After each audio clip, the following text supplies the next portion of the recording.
Kejagung bongkar keterlibatan ratusan buzzer yang mencoba melawan Kejagung yang ungkap kasus suap ekspor CPO.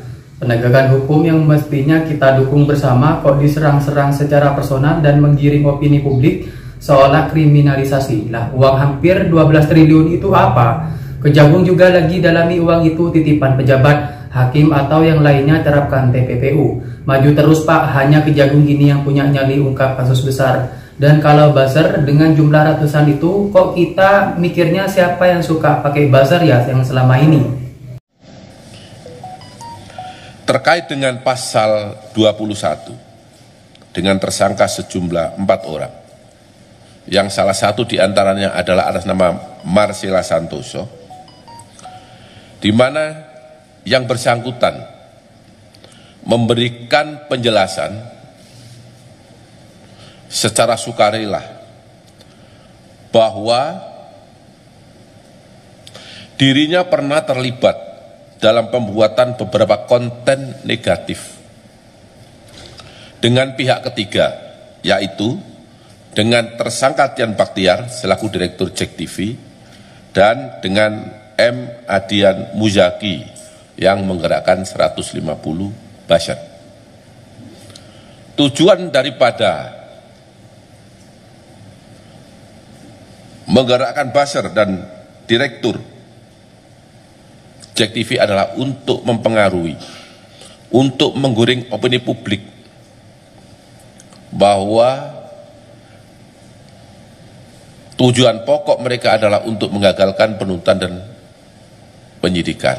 Ingin menyampaikan dari hati saya yang paling dalam terkait dengan perkara pasal 21, kasus 5, kasus CPO, dan kasus gula, bahwa saya menyadari di dalam proses penanganan perkara ini terdapat postingan yang sebenarnya sama sekali tidak terkait dengan perkara yang ditangani, antara lain terkait dengan isu kehidupan pribadi Bapak Jaksa Agung, isu Pak Jampitsus, isu Bapak Dirdik, dan bahkan terdapat juga isu pemerintahan Bapak Presiden Prabowo seperti petisi RUU TNI dan juga Indonesia Gelap. Bahwa saya sangat menyesali dan sangat menyadari bahwa apapun dan bagaimanapun ceritanya, baik itu kelalaian saya tidak mengecek ulang isi konten, ataupun kelalaian dan luputnya saya mengecek dan meneliti kembali dan fokus terhadap apa yang disampaikan, saya menyadari bahwa konten-konten tersebut memberikan rasa sakit bagi pihak-pihak yang terkait dan terdampak. Untuk itu dari hati yang paling dalam saya sampaikan penyesalan. Termasuk melakukan penyerangan secara pribadi terhadap institusi kejaksaan, terhadap kinerja Kejaksaan Republik Indonesia, bahkan terhadap pimpinan kejaksaan, yang seolah-olah bahwa apa yang dilakukan oleh penyidik, yang dilakukan oleh pimpinan di kejaksaan adalah tidak benar, dan seolah-olah apa yang dilakukan itu adalah kriminalisasi terhadap yang bersangkutan. Bahwa saya sejujurnya tidak pernah merasa ada ketidaksukaan atau kebencian secara pribadi, baik dengan institusi ataupun dengan pemerintahan ataupun dengan personal. Karena di dalam chat saya dan sudah dimasukkan ke dalam PAP, salah satunya terdapat percakapan yang saya antara saya dan rekan saya sampaikan bahwa ada baiknya juga APH ini seperti Bapak Febri. Dan sebenarnya pendapat pribadi saya juga salut dengan warna penegakan hukum dan semangat penegakan hukum yang begitu tinggi di dalam institusi ini. Itulah pendapat pribadi saya, sehingga saya tidak pernah ada kebencian pribadi dengan institusi ini ataupun pemerintah. Bahwa hingga terdapat konten-konten yang ternyata baru saya ketahui banyak juga di dalam penyidikan ini, saya apapun dan bagaimanapun ceritanya saya sampaikan permintaan maaf, terutama bagi pihak-pihak yang tersakiti dan terdampak. Ya, tentu kita menghendaki bahwa dengan peristiwa ini, pengembalian ini kan membuat terang dari tindak pidana itu yang sekarang sedang berproses. Tentu berkaitan dengan bagaimana tata kelola terkait dengan industri persawitan kita, dengan CPO. Makanya ya bahwa inilah salah satu bukti yang mau kita sampaikan kepada korporasi manapun, kepada pihak-pihak manapun yang sekarang sedang berusaha di bidang persawitan, bahwa ya ini menjadi contoh ya. Bahwa saya tidak bisa melakukan apapun. Saya sebagai manusia, saya hanya bisa meminta maaf. Dan saya mendoakan bahwa rasa sakit, rasa ketidaknyamanan yang dialami oleh pihak-pihak terkait dan terdampak akan dipulihkan oleh Tuhan dan akan dibalas dengan berkat dan berkah yang selalu berkelimpahan dan melindungi perjalanan karir Bapak-Bapak ke depan dan perjalanan pemerintahan Indonesia yang sangat saya cintai ini. Di mana perkara ini adalah yang pertama terkait dengan suap dengan tersangka sebanyak 9 orang. Kemudian kami kembangkan ada pasal 21 yaitu menghalangi penyidikan dan penuntutan. Tersangkanya ada 4 orang.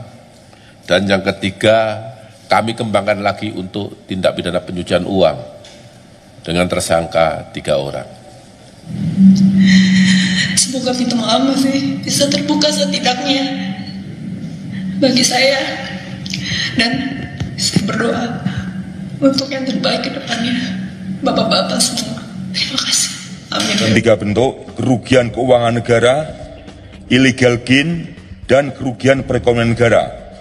Seluruhnya sebesar 11 triliun 880 miliar 351 juta 802.619 rupiah. Fakta yang kedua, ketika kita temukan uang ini rentang waktunya panjang, pengakuan jalur berikat, sehingga yang menjadi tantangan kita adalah membuktikan sebanyak ini dari siapa saja. Dari siapa saja, kemudian ke siapa yang akan digunakan suap, atau apakah uang ini titipan hakim atau penegak hukum lain. Nah, ini masih sedang proses. Apa bukti prosesnya? Jalur berikat sekarang sedang kita kejar TPPU. Kita berharap dia mau bercerita banyak, Pak Sudi.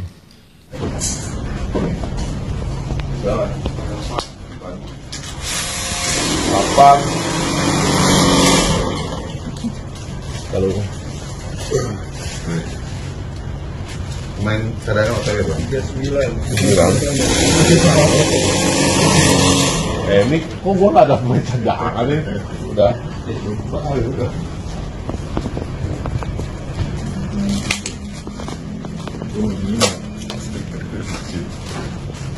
Sembilan ya masih ya?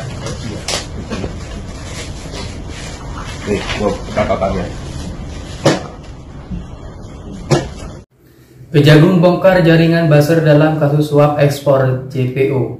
Kejaksaan Agung atau Kejagung membeberkan perkembangan terbaru dalam penyidikan kasus suap terkait fasilitas ekspor CPO dalam proyek turunannya pada tahun 2022. Direktur Penyidikan Jampitsus Kejaksaan Agung Abdul Kohar menyampaikan jika penyidik menemukan dugaan pelanggaran pasal 21 Undang-Undang Tindak Pidana Korupsi yang mengatur tentang perbuatan menghalangi proses penyidikan dan penuntutan. Salah satu tersangka dalam kasus pasal 21 tersebut adalah Marcella Santoso, di mana yang bersangkutan memberikan penjelasan secara sukarela bahwa dirinya pernah terlibat dalam pembuatan beberapa konten negatif, kata dia di Kejagung pada hari Selasa 17 Juni 2025. Lebih lanjut, ia menuturkan jika aksi Marcella melakukan aksi ini bersama pihak ketiga, yaitu Tian Bahtiar selaku Direktur JAK TV dan M. Andian Marzuki yang mengordinasikan sekitar 150 buzzer di media sosial. Lebih lanjut, Kohar juga menyebut adanya upaya penghilangan alat bukti oleh pihak-pihak yang terlibat serta tindakan pencemaran nama baik institusi Kejaksaan RI. Selain penyidikan atas pasal 21, Kejagung juga sedang mengembangkan penyidikan atas dugaan tindak pidana pencucian uang yang melibatkan 3 tersangka.